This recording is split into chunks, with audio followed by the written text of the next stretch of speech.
Hello everyone, नमस्कार। Welcome to S के Patel IAS academy. S के पटेल आईएएस एकेडमी के ऑनलाइन प्लेटफॉर्म में मैं वीके पटेल आप लोगों का फिर से आपका स्वागत करता हूं।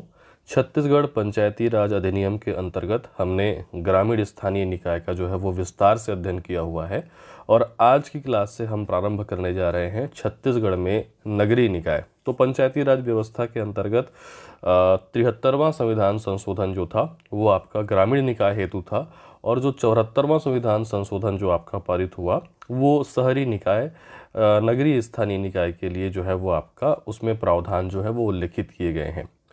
तो जिन बच्चों ने अच्छे से ग्रामीण निकाय का अध्ययन किया हुआ है, पंचायती राज व्यवस्था 73वें संविधान संशोधन के अंतर्गत ग्राम पंचायत, जनपद पंचायत, जिला पंचायत का विस्तार से आपका अध्ययन किया हुआ है, उनको नगरीय निकाय समझने में उतनी दिक्कत नहीं होगी, क्योंकि पंचायती राज अधिनियम के अंतर्गत जो आपके ग्रामीण निकाय हैं और जो आपके नगरीय निकाय हैं उसके लगभग जो 70% जो आपका एरिया है वो लगभग एक समान है। तो आपको 30% नया एरिया इसमें समझना पड़ेगा।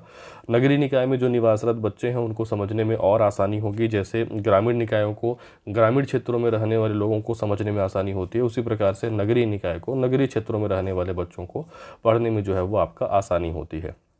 अगर बात की जाए एग्ज़ाम में प्रश्नों की, तो यहाँ पे भी 70-30% का आपका रेशियो रहता है। 70% क्वेश्चन वो आपके ग्रामीण निकाय से आते हैं और 30% या 20% क्वेश्चन वो आपके नगरीय निकाय से आते हैं। अपेक्षाकृत आपका ग्रामीण निकाय से नगरीय निकाय के जो क्वेश्चन है वो आपके कम रहते हैं। ठीक है, तो आज की क्लास में हम नगरीय निकाय के उन्हीं पहलुओं पर विचार करेंगे जो शुरुआत में संवैधानिक प्रावधान के रूप में वो आपका भारतीय संविधान में जोड़े गए। तो हम आज की क्लास में चर्चा करेंगे सेम ग्रामीण निकाय की भांति कि जो ये आपका नगरीय निकाय है ये लोकसभा में कब पारित हुआ, मतलब 74वां संविधान संशोधन जो था वो लोकसभा में कब पारित हुआ, राज्यसभा में कब पारित हुआ, राष्ट्रपति द्वारा हस्ताक्षरित कब हुआ, आपके राजपत्र पे कब प्रकाशित हुआ, कहने का मतलब लागू होने की तिथि है ना, कौन सा आपका भाग वो संविधान में जुड़ा, कौन से उप अनुच्छेद वो जोड़े गए, अनुसूची कौन सी जोड़ी गई, नगरीय निकाय को कौन कौन से विषय सौंपे गए हैं, इन सभी के बारे में वो आज के क्लास में अध्ययन वो करने वाले हैं। ठीक है, देखिए आपको याद होगा अगर आपने ग्रामीण निकाय अच्छे से पढ़ा हुआ है कि ग्रामीण निकाय में आपका जो अनुच्छेद हैं वो 243, मैं यहाँ पे लिख देता हूँ। ग्रामीण निकाय में जो आपके अनुच्छेद हैं ये अनुच्छेद 243 में तो परिभाषा है, फिर ये 243 ए से लेकर के जो ग्रामीण निकाय है वो जाता है 243 ओ तक। मतलब टोटल कितने उप अनुच्छेद हैं इसमें? 15 उप अनुच्छेद हैं। ठीक है, अब यहाँ से अगर हम आगे बढ़ें, कहने का मतलब 243 ओ से आप आगे बढ़ेंगे तो 243 ओ के बाद क्या आएगा? पी। 243 पी से 243 जेड जी तक, है ना, 243 पी से लेकर के 243 जेड जी तक नगरीय निकाय का वो आपका उप अनुच्छेद है। इसमें टोटल 18 उप अनुच्छेद हैं। तो आज की क्लास में ये 18 उप अनुच्छेदों का हम अध्ययन करेंगे।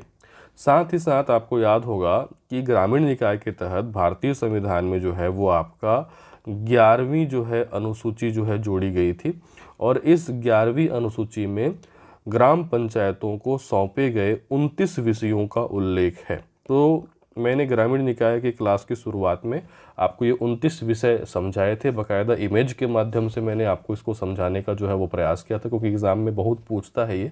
ठीक है, उसी प्रकार 74वें संविधान संशोधन के तहत कहने का मतलब नगरीय निकाय के तहत 12वीं अनुसूची वो भारतीय संविधान में जोड़ी गई और इस 12वीं अनुसूची में नगरीय निकायों को सौंपे गए 18 विषयों का उल्लेख है।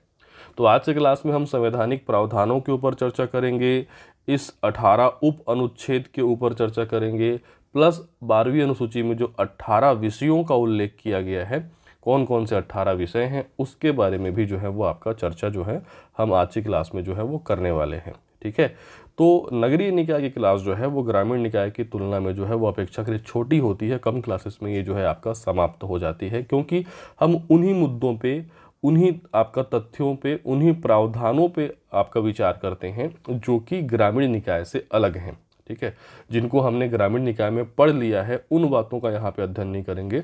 मैं क्लास के दौरान समय समय पे बताऊंगा कि यहाँ पे ये चीज़ अलग है और बाकी एज इट इज़ सेम है।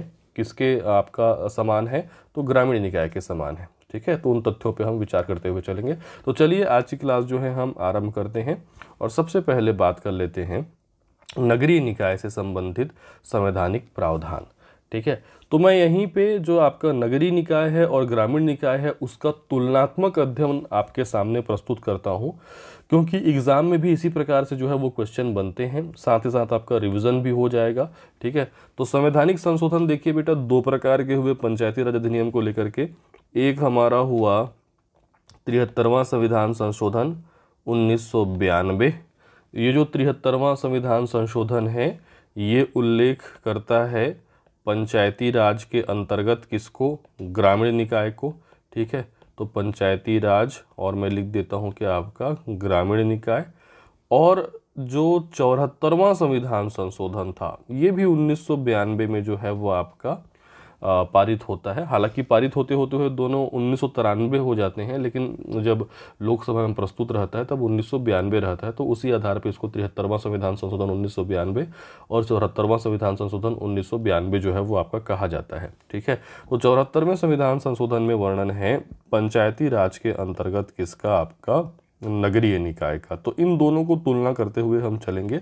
हालांकि आप 73वें संविधान संशोधन के बारे में डिटेल से जो है वो ग्रामीण निकाय क्लास में अध्ययन कर चुके हैं, लेकिन मैं यहाँ पे उससे संबंधित फिर से प्रावधानों को रिवीजन कर दूंगा एक बार और उसी से तुलना करते हुए चलेंगे। किन किन बातों पे तुलना करते हुए चलेंगे, हम देखेंगे कि संवैधानिक संस्थाओं, जो आपकी दो अलग अलग प्रकार की संवैधानिक संस्था है उसके बारे में, किसे किसके बारे में, ग्रामीण निकाय के बारे में और नगरीय निकाय के बारे में क्या क्या देखेंगे। हम सबसे पहले बात करेंगे कि ये जो अधिनियम है ये लोकसभा में कब पारित हुआ, इसके बारे में हम देखेंगे। इसके बाद ये जो आपका अधिनियम बना वो राज्यसभा में कब पारित हुआ, कहने का मतलब जो विधेयक है वो। ठीक है, इसके बाद राष्ट्रपति के जो आपके हस्ताक्षर हैं ये कब हुए, राष्ट्रपति के हस्ताक्षर के बाद जो है वो आपका मतलब राजपत्र में कब प्रकाशित हुआ, कहने का मतलब अधिनियम का लागू होना। तो इसके बाद हम देखेंगे कि इस अधिनियम के लागू हो जाने के बाद भारतीय संविधान में कौन सी जो अनुसूची है वो आपकी जोड़ी गई। ठीक है, इन अनुसूचियों में आपका ग्रामीण निकाय और शहरी निकाय को कार्य हेतु कौन कौन से विषय, कितने विषय जो है वो आपके सौंपे गए। ठीक है, जैसा कि मैंने अभी आपको बताया कि ग्रामीण संस्थाओं को 29 विषय सौंपे गए और नगरीय निकायों को जो है 18 विषय जो है वो आपके सौंपे गए थे। ठीक है, फिर उसके बाद संविधान का कौन सा जो है आपका भाग में इसको स्थान दिया गया, और साथ ही साथ हम देखेंगे कि इसके जो आपके कितने क्या हैं, आपके कौन कौन से उप अनुच्छेद जो हैं वो आपके जोड़े गए 243 के अंतर्गत।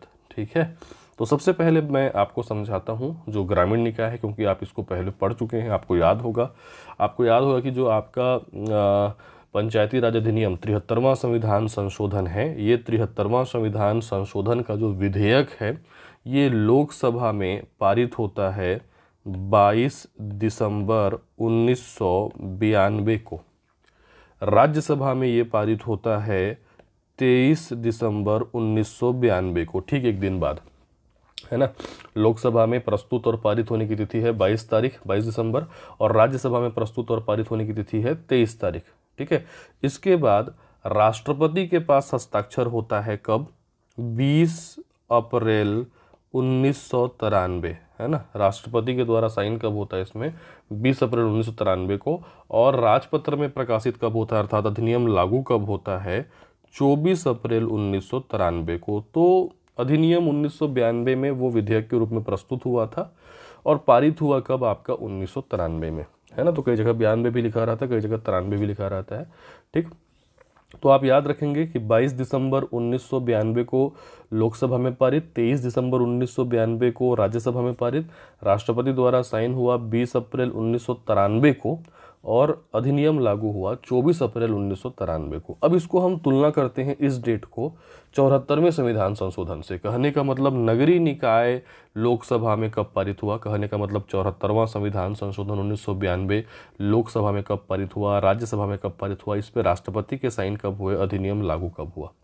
तो लोकसभा और राज्यसभा में दोनों अधिनियम आप याद रखेंगे बेटा एक साथ पारित हुए थे, एक साथ प्रस्तुत हुए थे, एक साथ पारित हुए थे। कहने का मतलब जो आपका 74वां संविधान संशोधन है ये भी लोकसभा में 22 दिसंबर 1992 को पारित हुआ और राज्यसभा में 23 दिसंबर 1992 को पारित हुआ। साथ ही साथ राष्ट्रपति के जो हस्ताक्षर होने की तिथि है वो भी एक है। तो ये तीनों जो है वो आपका एक साथ प्रस्तुत और पारित होते हैं लोकसभा में, फिर राज्यसभा में। राष्ट्रपति के पास 20 अप्रैल 1993 को, तो ये जो तीनों तिथियां हैं वो ग्रामीण निकाय के लिए और नगरीय निकाय के लिए आपके सेम है। बस अलग जो है बेटा वो है लागू होने की तिथि का, है ना। जो 73वां संविधान संशोधन 1992 है, पंचायती राज ग्रामीण निकाय है, वो लागू होता है 24 अप्रैल 1993 को, और जो 74वां संविधान संशोधन 1992 है, नगरीय निकाय है, ये लागू होता है 1 जून 1993 को। तो इसकी तिथि बस आपको अलग याद रखनी है कि ये लागू कब होता है, 1 जून 1993। ठीक है, तो अंतर आपको केवल लागू होने की तिथियों में याद रखना है। ग्रामीण निकाय या 73वां संविधान संशोधन लागू होता है 24 अप्रैल 1993 को, और जो आपका 74वां संविधान संशोधन है वो लागू होता है 1 जून 1993 को। ठीक है, अब बात कर लेते हैं कि इसके अंतर्गत भारतीय संविधान में कौन सी अनुसूचियां जो है वो आपकी जोड़ी गई। तो 73वें संविधान संशोधन के अंतर्गत आपका 11वीं अनुसूची जो है ये आपका जुड़ी, है ना, और 74वें संविधान संशोधन के अंतर्गत जो हमारी 12वीं अनुसूची है ये आपका जोड़ी गई। वर्तमान में आपको पता है संविधान में कितनी अनुसूचियां हैं, 12 अनुसूचियां हैं। तो इसमें 11वीं और 12वीं अनुसूची इसी 73वें और 74वें संविधान संशोधन अधिनियम के तहत जो है आपका जोड़ी गई थी। 11वीं अनुसूची में ग्रामीण निकायों को और या खासकर ग्राम पंचायत को सौंपे गए 29 विषयों का उल्लेख है, जबकि 12वीं अनुसूची में संविधान की नगरीय निकाय को सौंपे गए जो है वो आपका 18 विषयों का उल्लेख है। तो हमने जो है वो आपका ग्रामीण निकाय पढ़ने के दौरान इस 29 विषयों के बारे में अध्ययन कर चुके हैं, और आज की क्लास में हम नगरीय निकाय को सौंपे गए 18 विषयों के बारे में जो है वो अध्ययन करेंगे। बात करें कि संविधान के कौन से भाग में है ये, तो ये आपको बताया था ग्रामीण निकाय है भाग 9 में, और जो नगरीय निकाय है ये है आपका भाग 9 क में, 74वां संविधान संशोधन। ठीक है, अनुच्छेद अगर हम देखें तो अनुच्छेद आपको पता है कि आपका अनुच्छेद 243 है, और उप अनुच्छेद जो है उप अनुच्छेद 243 ये ए से कहाँ तक जाता है, 243 ओ तक जाता है। टोटल कितने उप अनुच्छेद हैं आपका, इसमें 15 उप अनुच्छेद हैं। जबकि जो आपका 74वां संविधान संशोधन 1992 के तहत इसी को आपको आगे बढ़ाना है, ये जाएगा उप अनुच्छेद 243 ओ के बाद पी से लेकर के 243 जेड जी तक। अब कई लोगों को ये समझ में नहीं आ रहा होगा कि जेड जी क्या है, उसी को हम आगे समझेंगे। ठीक है, तो इस प्रकार से हमने संवैधानिक प्रावधानों के बारे में दोनों का जो है वो आपका तुलनात्मक अध्ययन किया। मेन मेरे को बताना इसको था, लेकिन साथ ही साथ हमने जो है आपका पूर्ववर्ती ग्रामीण निकाय को भी इससे तुलनात्मक दृष्टि से अध्ययन जो है वो आपका किया है। आगे बढ़ते हैं और हम सबसे पहले शुरुआत करते हैं जो ये 18 उप अनुच्छेद हैं। तो ये 18 उप अनुच्छेद कौन कौन से हैं, जैसे कि हमने ग्रामीण निकाय में देखा था वैसे ही शहरी निकाय में आपको देखना है ना, किसमें परिभाषा है, किसमें गठन है, संरचना है, स्थानों के आरक्षण के बारे में आपका कौन से उप अनुच्छेद में उल्लेख है, कार्यकाल के बारे में, सदस्यों की निर्भरताओं के बारे में, नगर पालिकाओं की शक्ति, प्राधिकार, उत्तरदायित्व, ये जो आपके अलग अलग जो आपके विषय हैं उनका उल्लेख किस उप अनुच्छेद में मिलता है।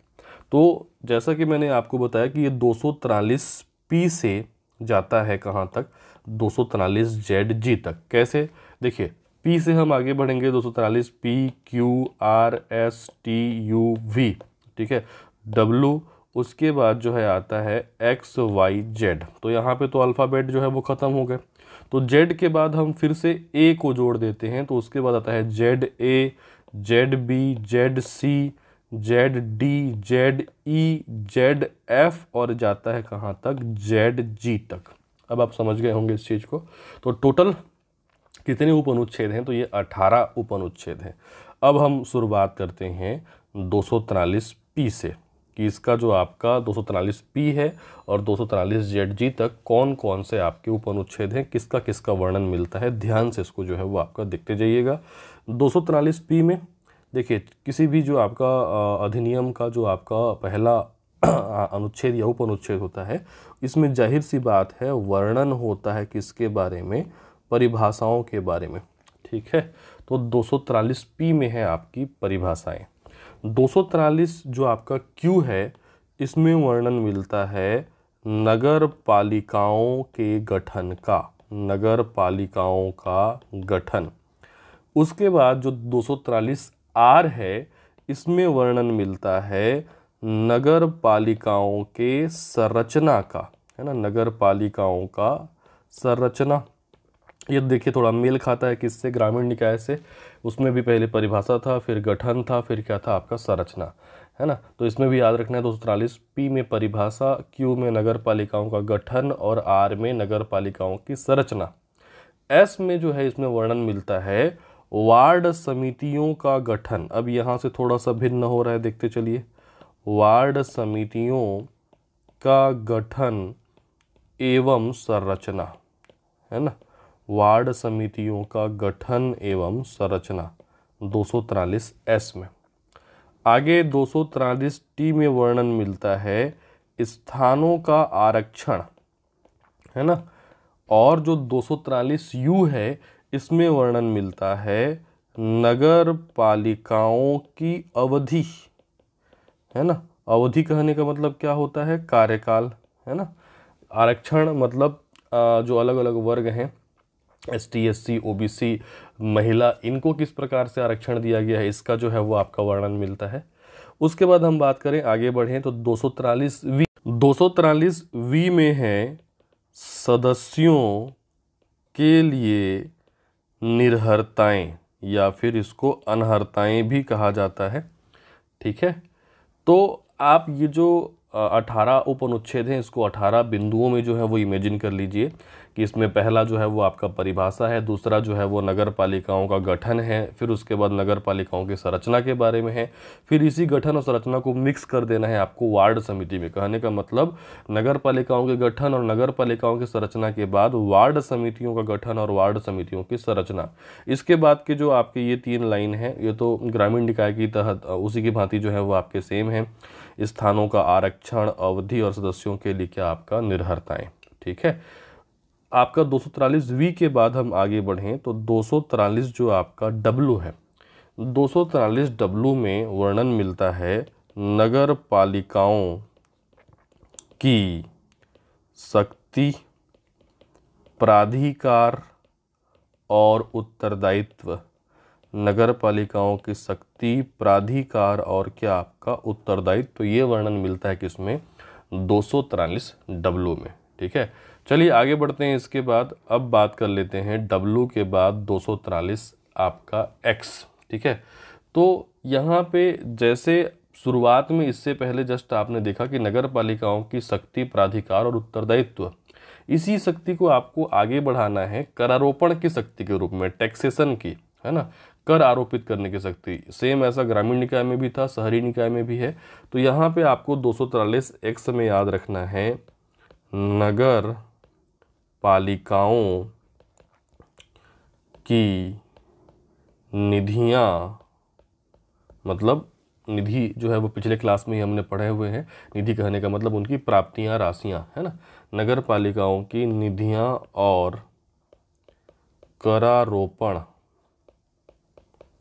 की शक्ति या कर आरोपित करने की क्या आपका? शक्ति। ठीक है, और जहाँ पे कर आएगा, आय आएगा, उसी से आगे जोड़ना है 243 वाई में वर्णन मिलता है किसका? आपका राज्य वित्त आयोग का। फिर जो 243 जेड है, उसमें आपका जो भी आय व्यय किया जाता है, जो खर्चे होते हैं, वो जो आपके लेखे, वो जो आपके अकाउंट होते हैं, जो लेखा होता है, उसका ऑडिटिंग करना। कहने का मतलब नगर पालिकाओं की लेखों की क्या आपका? संपरीक्षा। नगर पालिकाओं के लेखों की समपरीक्षा, समपरीक्षा कहने का मतलब ऑडिट, है ना। उसके बाद 243 जेड तक हम आ गए। इसके बाद Z A B C D करते हुए जी तक जाएंगे, ठीक है। जेड ए में वर्णन मिलता है नगर पालिकाओं के लिए निर्वाचन आयोग, मतलब चुनाव के लिए, है ना। तो वही राज्य निर्वाचन आयोग है जो ग्रामीण निकाय का भी चुनाव करता है, वो नगरीय निकाय का भी जो है वो आपका चुनाव करता है। तो जेड ए में वर्णन मिलता है नगर पालिकाओं के लिए निर्वाचन आयोग।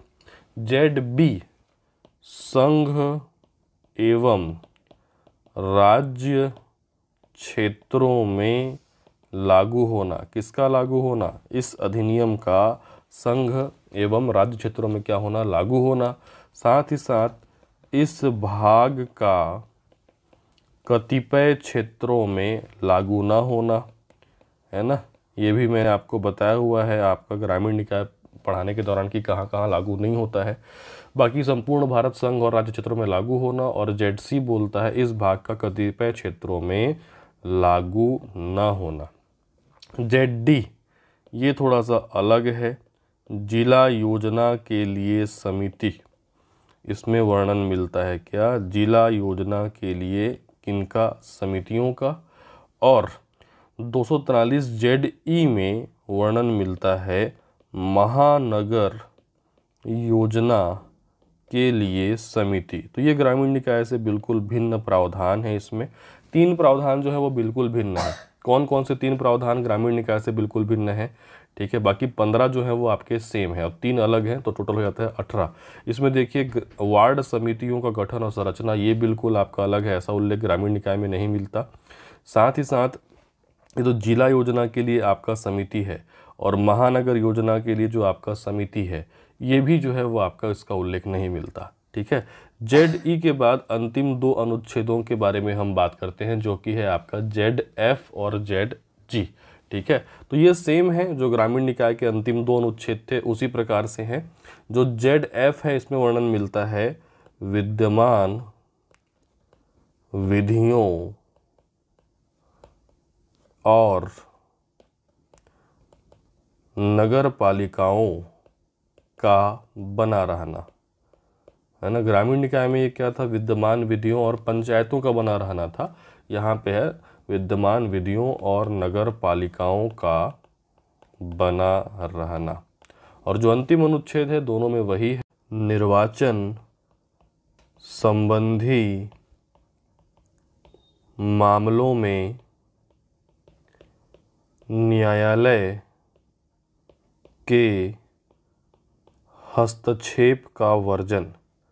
निर्वाचन संबंधी मामलों में न्यायालय के हस्तक्षेप का वर्जन, अर्थात न्यायालय इसमें हस्तक्षेप जो है वो आपका नहीं कर सकती। जो अपीली अधिकारी होता है उसका निर्णय अंतिम और क्या माना जाता है, सर्वमान्य जो है वो आपका माना जाता है।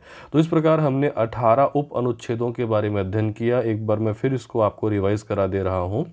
ये आपका उप अनुच्छेद 243 पी से लेकर के जेड जी तक जाते हैं, ठीक है। पी में है परिभाषाएं, क्यू में है नगर पालिकाओं का गठन, आर में है नगर पालिकाओं की संरचना, एस में वार्ड समितियों का गठन एवं संरचना। ये एक आपका उप अनुच्छेद ग्रामीण निकाय से बिल्कुल भिन्न है। स्थानों का आरक्षण, नगर पालिकाओं की अवधि, सदस्यों के लिए निर्भरताएं, उसके बाद नगर पालिकाओं की शक्ति, प्राधिकार और उनका उत्तरदायित्व, ठीक है। फिर आगे बढ़ें तो नगर पालिकाओं की निधियों और करारोपण की शक्ति के बारे में उल्लेख है। राज्य वित्त आयोग, नगर पालिकाओं के लेखों की संपरीक्षा या ऑडिट, नगर पालिकाओं के लिए निर्वाचन आयोग, संघ एवं राज्य क्षेत्रों में इसका लागू होना, इस भाग का कतिपय क्षेत्रों में लागू न होना।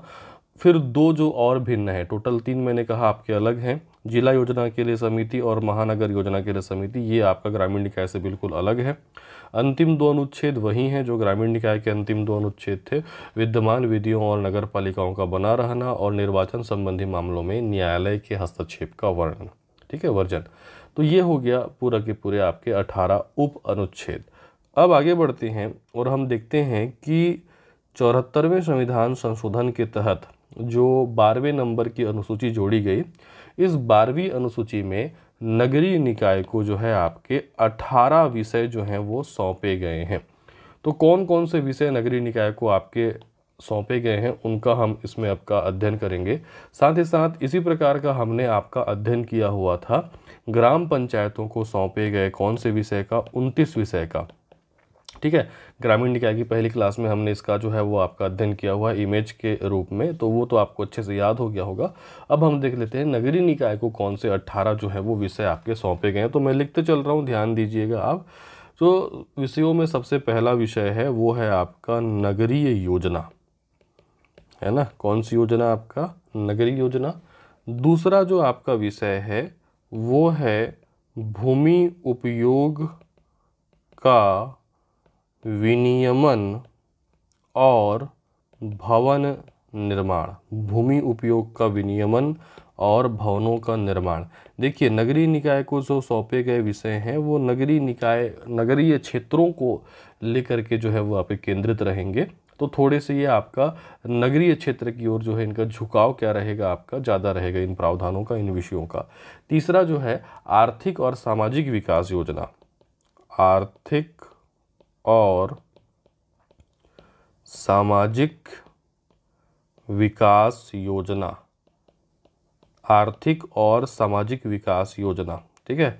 नगरीय योजना, भूमि का उपयोग, उसका विनियमन और भवनों का निर्माण, आर्थिक और सामाजिक विकास योजना। चौथा जो विषय है वो है सड़कें और पुल। चौथा विषय क्या है? सड़कें और पुल। पांचवा जो विषय है घरेलू, वाणिज्यिक और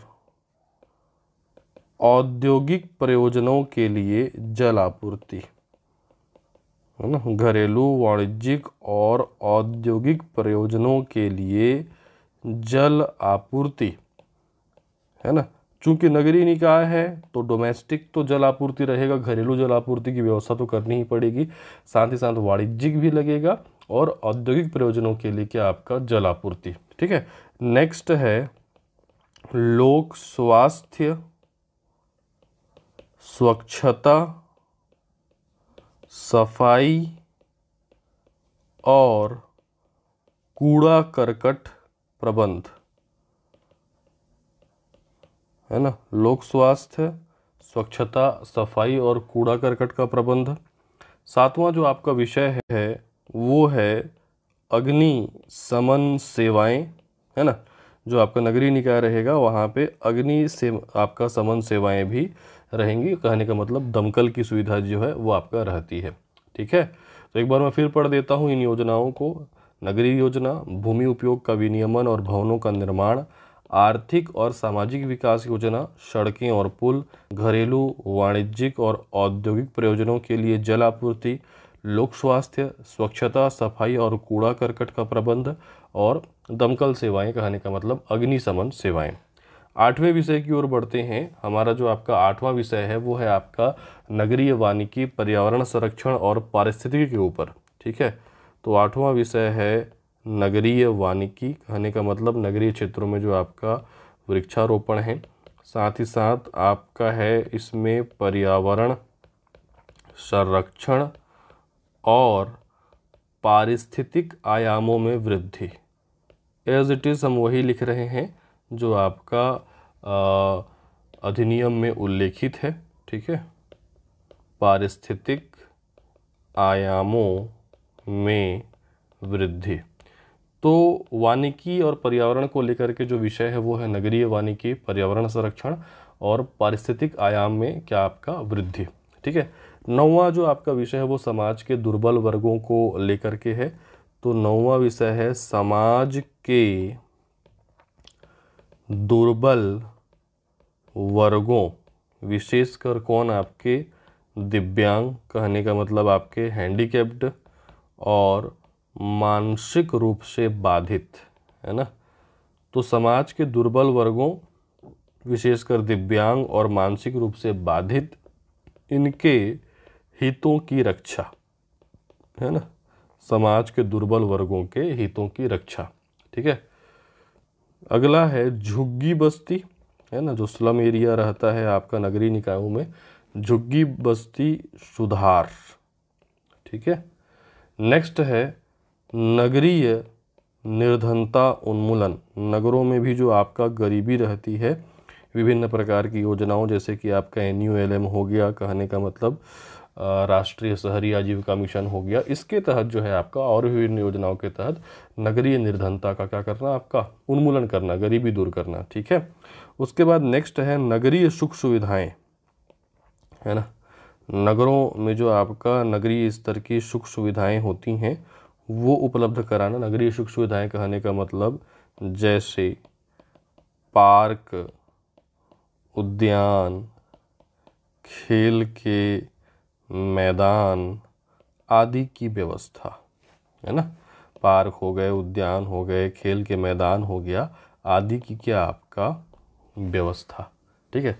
साथ ही साथ सांस्कृतिक, शैक्षणिक और सौंदर्य परक आयामों में वृद्धि। सांस्कृतिक, शैक्षणिक और सौंदर्य परक आयामों में वृद्धि, है ना।